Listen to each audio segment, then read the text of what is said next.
I'm Misong, and for my physics project, I'm going to be doing the science behind drifting. The thought of drifting probably brings images of Fast and Furious to mind, but in reality, drifting became a technique around the 1960s in Japan. The man credited with creating the first drifting technique is known as Kunimitsu Takahashi. He was a motorcycle Grand Prix rider and a Formula car driver from the 1960s to the 70s. He was a successful rider with 4 Grand Prix wins in his short motorcycle career. He switched to racing four-wheels after he got in a serious car accident on a motorcycle in 1961. In 1965, he began to race cars. Without a doubt, he was very good at it, but what caught the attention of the street racers in the 70s was the style of his driving. Approaching a corner at nearly full speed, he would hit the apex and create a very large slip angle. Using throttle techniques, he would keep the car in the slip angle until he was on the straight and continued on. Upon seeing this and the rally heroes using a similar technique, the street racers of Japan then began to use them on mountain roads. Illegal racing had a new technique, and the seed of drifting was planted. While drifting was fast becoming a popular sport in Japan, the sport found its way to the western shores, particularly in California, where one of the first drifting events outside of Japan which took place in 1996. Drifting is a technique when the driver intentionally oversteers, causing the rear tires to lose traction, but allows the driver to maintain control of the car. To make a turn, you need friction. Without it, the car tires would be confused and your car would consequently look like it was performing a jig on the road. To realize what it's like to drive on a frictionless road, try to imagine driving on a sheet of glass. During a drift, you essentially make a turn too fast, causing the rear tires to lose their grip on the road.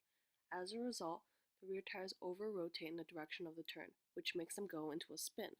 To compensate for this over-rotation and spinning of the rear tires, you have to turn the front tires in the opposite direction of the turn you were originally making.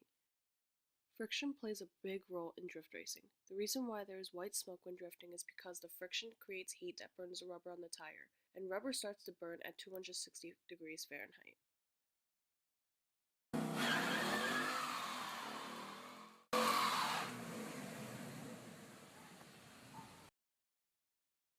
In Chapter 7, we went over rotational motion and the laws of gravity. Rotational motion is the motion of a body that spins about an axis or follows a circular path. Centripetal force is also known as the force that maintains circular motion. The centripetal force is not a new or unique force and is therefore not included in free body diagrams. Centripetal force is simply the result of summing all forces acting in motion for objects moving in a circular motion. A little more information about circular motion. One should not misinterpret inertia as a force. Inertia is Newton's first law. When an object at rest stays at rest, and an object in motion stays in motion, with the same speed and in the same direction unless acted upon an unbalanced force. Objects tend to keep on doing what they're doing. In fact, it's the natural tendency of objects to resist change in their state of motion. This tendency to resist changes in their state of motion is described as inertia.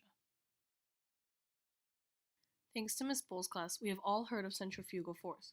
This force is not a real force at all, it just appears to be one. This force is when an object starts to move towards the outside of a circular turn, but actually it's just the inertia of an object trying to stay in its same position while the vehicle that carries the object goes around the curve. When an object moves in a circular motion, they always have angular velocity, tangential velocity, and centripetal acceleration. Thanks for watching the physics behind drifting.